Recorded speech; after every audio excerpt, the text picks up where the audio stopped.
They say art is timeless, a window into the soul of its creator.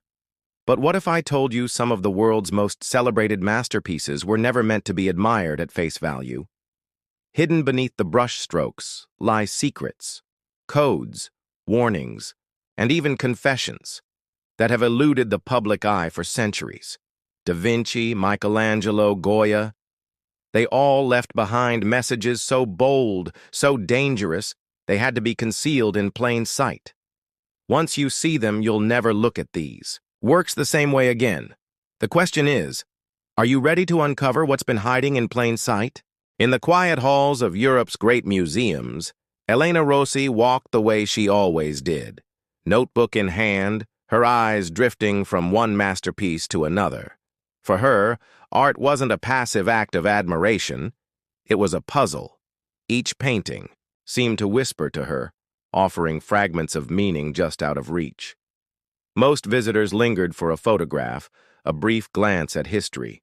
But Elena stayed longer, tilting her head, squinting at details others passed by. She had always been drawn to the margins of things, to the symbols no one else seemed to notice. Her life was ordinary. Lectures at the university, late nights in archives.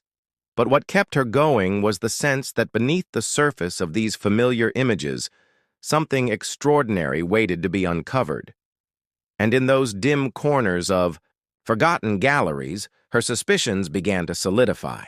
She noticed details that felt too deliberate, too precise to be dismissed as chance. A hand slightly misaligned, a background shadow that didn't belong, a symbol repeated where it shouldn't be. These weren't accidents. They were messages. But messages from who and for whom? The first time she stumbled across undeniable proof, it was with Hieronymus Bosch.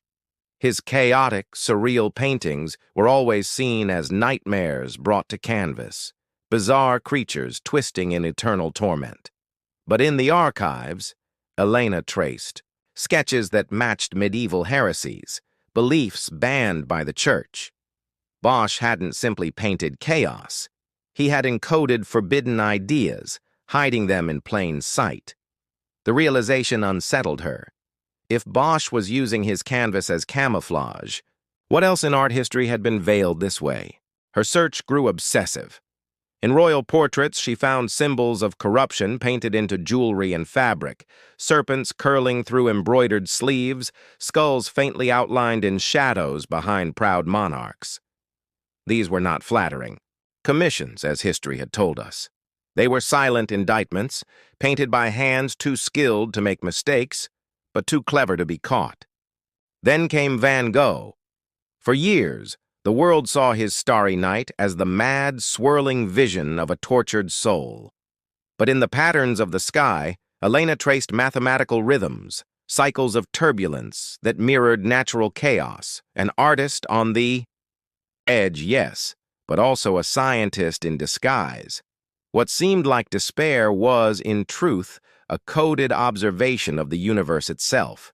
It was beautiful and devastating, all at once. But no discovery shook her more than what she found above her in the Sistine Chapel.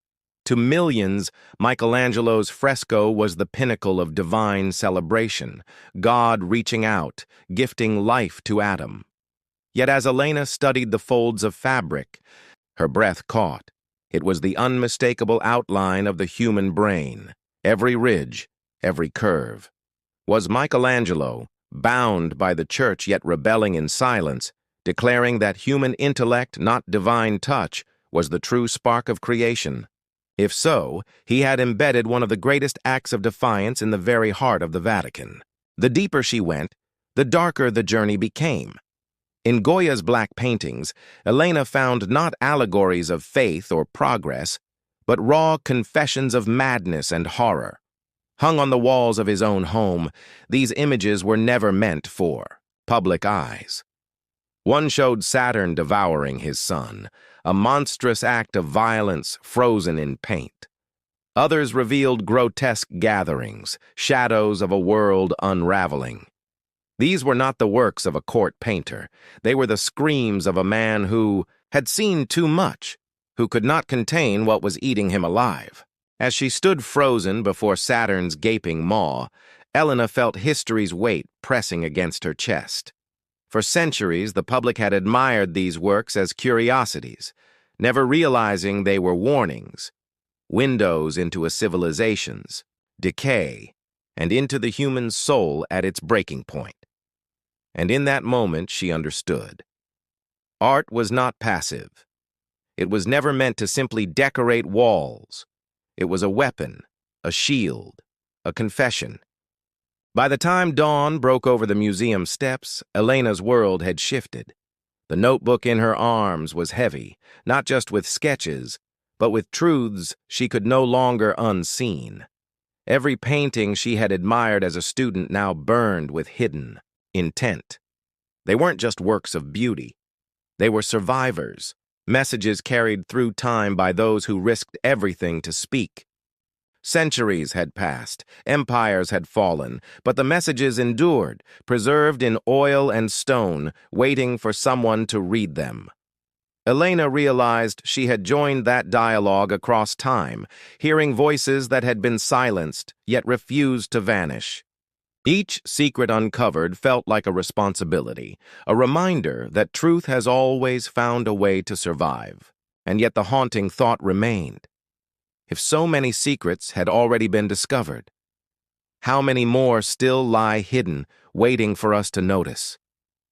The next time you stand before a masterpiece, will you look only at the surface?